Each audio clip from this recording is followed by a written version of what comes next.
So yun, after a week or so, mahigit na, actually going 2 weeks na tayo. So ito na po yung masasabi ko, mga na-observe ko, mga na-experience ko dito sa CMF Watch Pro 2. Okay, so isa-isa natin. Unang-una, full specs muna tayo. Eto, this has 1.32 inch na AMOLED, 60 fps and 60 refresh rate din. Of course, ang resolution niya is 466 by 466. Supported po niya ang auto brightness. Actually, pwede po natin iset sa auto brightness. You know, yun ang gusto ko na part. Hindi kailangan na lagi naka-fix lang. Bluetooth 5.3, tapos meron din po siyang functional crown. Yes, gumagana po itong crown na to. Hindi po to display lang. At ito po ay aluminum alloy po. Ito pong body niya is purong aluminum alloy. Okay? So yun. Pause nyo na lang yung video kung gusto nyo pang basahin yung full specs, pero ako isa-isahin ko na siya ha. Ngayon, punta muna tayo sa design. So sa design, napaka-elegant po na itsura niya. I believe pwede po yung gamitin sa mga formal occasions. Yes, pwede po. And of course, another thing na gustong-gusto ko sa kanya is yung size po ng kanyang strap actually is supported niya, or I mean, compatible siya sa ibang strap din na from Udify, ibang mga smartwatch. Actually, kasya rin sa kanya. So, I like it. So, pwede ko siyang gamitan ito. Again, standard size po yung kanyang strap. Di ko alam kung may size ito na kung ilang millimeter, something. Pero, as far as I'm concerned, kasya po ang ibang mga strap dito. And of course, kung gusto niyo naman ang original na strap, may nabibili din po separately na ganito. Pag bumili po kayo ng strap, may kasama na po siya actually extra bezel. Okay? Ang kinaganda, kung napapansin nyo, isa sa mga minamarket nila is interchangeable din po. Hindi lang ang strap, kundi pati itong kanyang bezel. Yes. Pwede po natin palitan ng bilog. At ito is bilog pa rin naman pero flat ito na may kanto. This one, round talaga siya, so mas friendly ito sa kamay. So ang gagawin lang daw, itutok lang yung orange. Yun yung orange plus dun sa orange na yon. Tutok lang doon and then twist. And then twist pa kanan. Yun. Kailangan mag-click. Then sure ka na na-lock na yon. So again, hindi lang strap po ang interchangeable, even the bezel. So +1 po ito para sa akin in terms of customization, at least, di ba? Sana meron pa silang ibang mga kulay din or something, ibang design din maliban sa dalawang ito. Hopefully, I'm not really sure, pero siyempre bago lang to, baka marami pang parating na customization na mangyari para dito sa CMF Watch Pro 2. Another thing na gustong-gusto ko sa kanya is yung simplicity at yung napili nilang kulay. I believe meron itong white. So papakita ko lang sa inyo dito. Sa website ko nakita rin naman actually. Papakita ko lang yung mga available na kulay. Yan. So, pero itong pinadala sa akin is, I like this. Ang ganda ng kulay para sa akin. Yan, gamit na. Again, aluminum alloy yung body po nito. Pero itong mga straps, of course, iba-iba materials yan. And pakita ko rin pala sa inyo itong extra niyang strap. Galing mismo yan dito. Kasama no. Again, bezel and strap, magkasama na po siya. I'm not sure kung magkano ito. Again, binibili po ito ng hiwalay. So, iwan ko na lang siguro sa comment section. Ipipin ko sa comment section yung mga price nito. Available po ito sa Digital Walker. Sa MOA, meron sila kung gusto nyo sa physical store. I believe mag-uumpisa na po sila magbenta by July 30. Kung napanood nyo to after July 30, malamang available na ito sa digital store sa MOA at iba pa mga branches nila. Available din po sa kanilang online website at meron din po sila sa Lazada, I believe, and Shopee. So yun, iwan ko na yung mga link just in case na gusto nyo or interesado kayo sa kung bibili po kayo nito mga to. Okay? Ulitin ko lang kasi yung iba dyan nagtatanong kung kasama daw to. Hiwalay po ito na binibili. Itong extra bezel at saka itong extra strap. Okay? Now, continue. As for the watch faces naman, of course, kung mapapansin nyo, may mga watch faces na ako dito naka-install. By default, meron na po yata itong apat agad. But you can save up to 6 watch faces dito sa kanya. Okay? So, pinalitan ko na yung mga default. Ito lang yung na-retain ko yata. The rest is, bago na yan, ako nang pumili niyan sa app mismo. So, pagdating naman sa app, ipapakita ko lang sa inyo, punta lang kayo dito. Again, install nyo lang yung CMF Watch na app and then punta lang kayo dito. Marami naman po pagpipilian. As in, currently, meron po sila at least kung tama ang bilang ko, around 70 to 80 na watch faces. But, sabi sa website, dadagdagan pa daw nila by the end of July. So, by August 2024, 100 plus na daw ang kanilang mga watch faces. Pero currently, meron naman silang 70 and marami-rami naman na yon. And marami din ako nagustuhan dito. Ito nga yung mga napili ko na for this past few days na mga watch faces na gustuhan ko.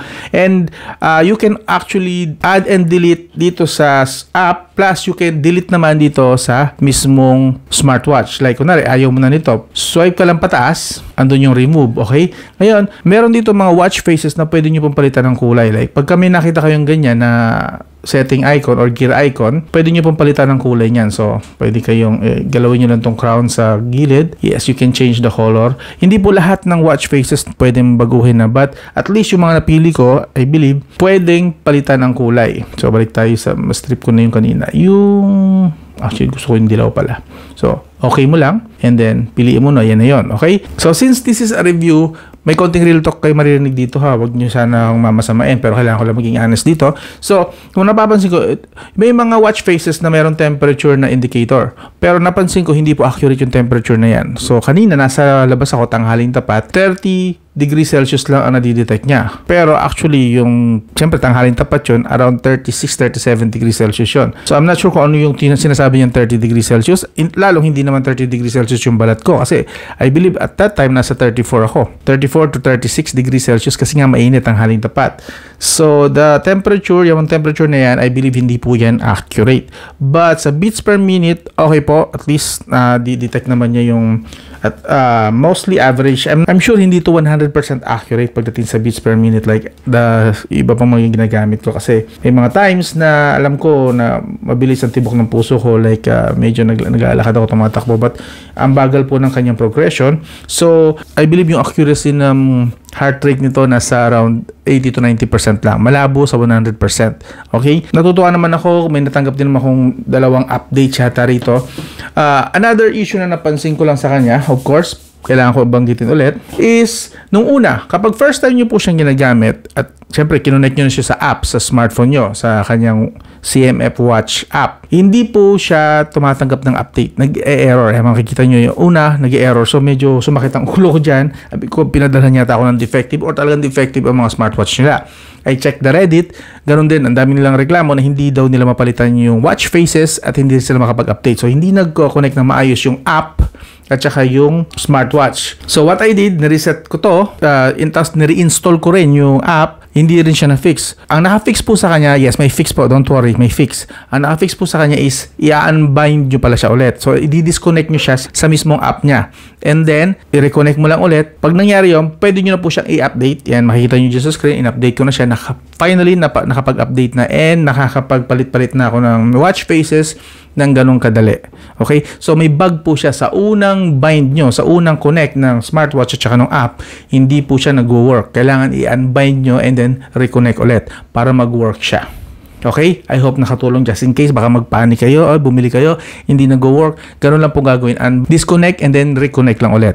Mag-work na po yung kanyang pagpapalit ng watch faces and so on. So, yun yung mga issues ko lang sa kanya. Now, balik naman tayo sa kanya mga features pa. Sa battery po, meron po siyang 305 mAh na battery. And hindi sinabi actually yung charging speed, but as far as I'm concerned, so kapag gina-charge po siya from 20% to 100%, it takes 1 hour and 45 minutes. Or minsan, umabot pa nga, tingin ko kulang-kulang 2 hours talaga.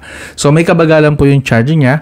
Pero, the good thing is, finally, may nakatalo dito sa Udifine Gear na ginagamit ko na umabot ng 7 days. This one, kaya niya po hanggang 8 to 9 days. Not bad, di ba? Ngayon, kung lagi niyong ino-open yung kanyang screen, mas mabilis po siya malobat. Actually, around 24 hours lang. Within 24 hours straight, tuloy-tuloy yung pinipindot-pindot. Hindi kayo mapakalik, excited kasi kayo sa smartwatch nyo. Malamang abutin lang ito ng around kulang-kulang 24 hours. Again, walang patayan po yun ng screen, tuloy-tuloy na gamit. Pero kapag ginagamit mo siya as a smartwatch lang talaga, like sisilipin mo pa minsan-minsan, tumatanggap ka minsan ng call dito, nagbabasa ka minsan ng text, as in minsan lang, sa isang araw, hindi yung parang hindi mo na siya patayin sa screen, kaya po niya tumagal ng at least 1 week average siguro sa inyo. Okay? Meron din po siyang always on display. Kapag inon nyo naman po yung always on display, medyo babawasan yung araw niya. Napansin ko lang na mas bumili siya ng konti, magbawas ng charge. Nung inon ko na siya, possibly magiging 5 to 6 days na lang kapag ka naka always on display siya. Like ganito. Hintayin natin ma-off yung screen. Yan. Yan, pag naka-activate po yan, AOD, pwede nyo po yan iset for schedule, pwede nyo ring i-off, of course, and pwede nyo ring iset sa smart enable. So, nasa settings po yan actually. Pag pumunta kayo, settings, hanapin nyo lang yung display, and then AOD, yun. So, meron po kayong mga choices kung kailan siya mag-on, may schedule, smart enable, or naka-off lang talaga. So, yun. And of course, lipat tayo ngayon sa kanyang mga features. So, isa sa mga nagustuhan ko sa kanya is yung kanyang beats per minute. So at least consistent. Pwede nyo po kasing iset siya sa always on or always off. Of course, nandito rin yan sa app. Meron po tayong support dito, and then of course, nire-record po niya. Pwede nyo pong i-record yung araw-araw nyo na heart rate. Of course, meron din siyang cycles para sa mga babae, menstrual cycles, active score, training load, so on and so forth. And of course, yung sleep, meron na akong konting record. Pag gising-gising ko, pansin nyo, hindi talaga malalim ang tulog ko. So, may deep sleep ako sa orange. Ayan, pag orange, deep sleep. Black is parang yung sinabing core, and then REM, meron akong REM dito somewhere around 11 to 12 midnight yata, something like that. So may mga ganitong details regarding sa sleep monitoring. Okay, another thing na nagustuhan ko sa kanya is compatible po siya na i-connect sa Strava. May mga third party app siya, like punta po kayo dito sa settings, and then sync third party services. Supported po niya sa Strava. Good news, pwede po siyang i-synchronize sa Strava. Another thing na gusto ko ipakita sa inyo is meron po siyang maps mismo dito sa kanyang app. So matitrace nyo kung saan kayo nagpupunta, yung inyong ruta, so on and so forth. Meron po niyan dito sa mismong app. Kasi po meron pong GPS ang smartwatch na to. Yes, meron siyang 4 na GPS at supported po niya hanggang 4 na global positioning satellites. Alright? So very good siya pagdating sa part na yun. I think kasi marami dyan talaga sa inyo bumibili ng smartwatch hindi lang para sa oras, hindi lang para for convenience na nadidetect nyo yung calls and texts using the smartwatch, pero marami talaga sa inyo na ginagamit ang smartwatch for workouts, and I believe mapapakinabangan nyo talaga dito si CMF Watch Pro 2. Basta make sure lang na lahat ng permission bibigay nyo sa kanya, like itong heart monitoring, bibigay nyo yung permission, make sure na naka-turn on lahat po yan. Lahat po ng permission, again, make sure na naka-turn on para ma-maximize nyo po ang gamit at lahat ng features na meron dito sa watch na ito. Ngayon, nabanggit ko dito sa widgets, gusto ko makita nyo, mapapansin nyo, pagka ito yung home mismo, di ba, nakikita natin yung oras, but you can also swipe, depende sa gusto nyo. These are widgets. Hindi siya kagaya dun sa ginagamit ko na smartwatch na Udefine, na naka-fix yung mga next na ilalagay ko at kung ano yung pwede kong i-access lang. But this one, pwede ko po siyang i-customize base sa gusto ko ng mga widgets. Andito yung control for music, battery, stopwatch, pinagsama ko ang calls, recents, plus yung keypad, pinagsama ko na po dyan, and of course balik to, 4 lang, and then this one, beats per minute, blood oxygen, at saka yung aking sleep monitoring. Paano po i-customize yan? Pag pupunta po kayo ng app, sa app lang po pwedeng gawin ito actually. Punta lang kayo dito sa pangatlong icon na to. Yan, ito. Itong nakita nyo orange, and then of course itong widgets, and then you can edit out. Yan, pwede nyo pong i-edit, tapos pwede nyo pong baguhin yung position ng widgets, kung pang ilan siya, so on and so forth. Yan. So that's what I like about this. And of course, kung gusto nyo baguhin din yung laman ng ito, like kunwari ito, babaguhin natin, edit natin yan, delete na yan, tapos add new widget. Pwede kang pumili kung anong gusto mong ilagay na lang doon na detalye, like gusto ko ilagay yung calories na gamit ko, plus pwede pa akong maglagay ng dalawa doon, stand, and then lalagay ko itong stress levels, yun. So, okay ko lang. Ito, ando na po siya. And then, pwede kong baguhin kung saan, kung pang ilan lang po siya na ilalagay ko. Di ba ang solid? Ang convenient lang kung ganon. And good job dito pagdating kay CMF. Sa sports naman, supported po niya hanggang 120 sports mode. Actually, ito, common sports. Ayan, napakarami po niya. Kayo lang maumay dyan. So basically, compatible ito sa lahat ng mga workouts and activities nyo, outdoor activities nyo. Meron po rito. Meron din po siyang, of course, gestures. Just in case lang na hinahanap nyo rin yung gestures. Meron po siyang gestures. Close na natin. Pag tinagilid natin, kusa siya nag-i-sleep, and then pag gusto na nating silipin, taas lang natin, yan, papakita na siya. Again, gestures. And then meron po siya actually mga iba pang gestures na kung saan pwedeng ma-access mo yung voice assistant, yung parang sinishake. Hindi ko na siya sinet sa ganun kasi malakas lang sa battery yon. But you can do that. Meron pong customization for gestures. Another gesture is meron po siyang double tap to wake. Yun, no? So, just in case na hindi siya agad nag-react sa gesture, in case lang, meron po kayo another option. Or naka-steady lang yung kamay mo dito and gusto mo lang siyang i-access na, no, pwede mo siya i-double tap to wake para masilip lang kung ano yung oras or may notification, so on and so forth. And one more thing, ito, panalo dito. Supported din niya ang call. Okay, tumatanggap po siya ng call, pero yung call niya nga lang is through SIM card, yung voice call lang, hindi calls na messenger or ng mga telegrams, gano'n na. Call lang po sa SIM card, yung number. So, yun nga, nakita nyo kanina, pwede po tayo mag-dial dito. Ayan, papakita ko na sa inyo. Ito po yung quality ng mic niya plus speaker. Okay? So, try naman natin ang call dito mismo sa mismong smartwatch. So, sinet ko na nasa kaliwa siya. Pwede pong iset po to kasi widgets lang po to mga to. Mapapansin nyo. So, pwede nyo po i-customize yan kung saan nyo ilalagay itong calls. So, akin nilagay ko siya sa kaliwa. And then, mag-start, pag nag-swipe sa kanan, is itong mga ganito. But anyway, test natin yung call. Pwede po natin, pwede tayong mag-call using the keypad. Okay? And, of course, pwede din dun sa recent. So, dun lang ako sa recent para hindi na ako magda-dial. Loudspeaker natin.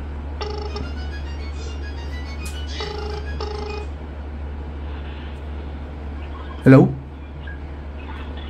Ring mo ako? Oo. Malakas? Kahit na dito sa smartwatch lang?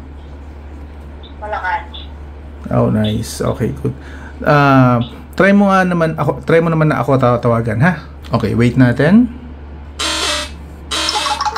Nag-ring din dito. Sagutin natin. Hello? Hello, kamusta? Kamusta quality nung microphone ko? Mahina. Ito, sorry, malayo ako. Ayan. Sasalita ako sa malapit sa smartwatch. Ayan. Malakas. Okay, kailangan talaga ilapit yung bibig sa smartwatch. Okay, sige. Thank you. Hello? Ring mo ako? Oo. Malakas, kahit na dito sa smartwatch lang. Malakas. Try mo naman na ako tawagan, ha? Hello, kamusta? Kamusta quality nung microphone ko? Mahina. Sorry, malayo ako. Ayan. Nasalita ako sa malapit sa smartwatch. Ayan. Malakas. Okay, kailangan talaga ilapit yung bibig sa smartwatch. Okay, sige. Thank you. So, ayan. Overall, bibigyan ko to ng rating. Verdict na po tayo. Guro 7 out of 10 lang. Okay, medyo nakulangan din ako, and of course nagkaroon ako ng problem kasi nung umpisa, although fixable naman yung problem, it's still para sa mga beginners kasi medyo sakit sa ulo yun, and I don't like na kapag ang isang user bumili ka tapos bigla kang, lalo hindi ka familiar sa isang item tapos bibigyan ka ng sakit sa ulo, negative sa akin yun. Parang binigyan mo na agad ng bad experience yung user, although yes, may fix and I said the fix and I told you the fix.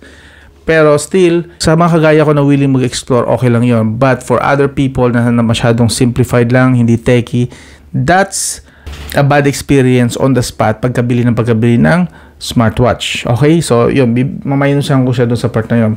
Maybe let's just blame it sa stability ng software lang. Pero hopefully, ma-fix to ni CMF sa mga susunod na updates. Mukha namang masipag po sila magpadala ng updates, which is I like. Kaya binigyan ko pa rin sila ng 7. And of course, the other features and the calls, the notifications, the gestures, lahat. And of course, the design, panalo sa akin actually. Kung design lang pag-uusapan, bibigyan ko nga siya ng 9 out of 10. But of course, hindi po natin binagbabasehan dito yung design lang. Yung mga features na rin. So, 7 out of 10 lang for those na mga na-observe ko sa kanya. Okay? I'm not sure kung bibigyan pa natin ito ng full review sa mga susunod na araw. But if I think na meron pa akong may dadagdag at may iba pa akong napansin maliban sa or contradicting sa review ko na ito, baka mag-release ako ng ibang video in the future. Maybe 3 to 6 months from now. But as for now, 7 out of 10 bibigyan ko siya. Okay na rin. Okay na sa akin to, panalo. Alright? Again, this is the CMF Watch Pro 2. Kung nagustuhan nyo to, iwan ko yung link sa video description or ipipin ko sa comment section. Or you can buy this sa Digital Walker sa kanilang branch sa mga SM malls or mga online platforms nila like website at saka Lazada at Shopee. Okay? So, ako din lang. This is Scottman. Kung nagustuhan nyo yung ganitong style ng pagre-review, masyadong personal, sana consider nyo mag-subscribe, like, and share. Ako din lang. This is Scottman. I'll talk to you again soon.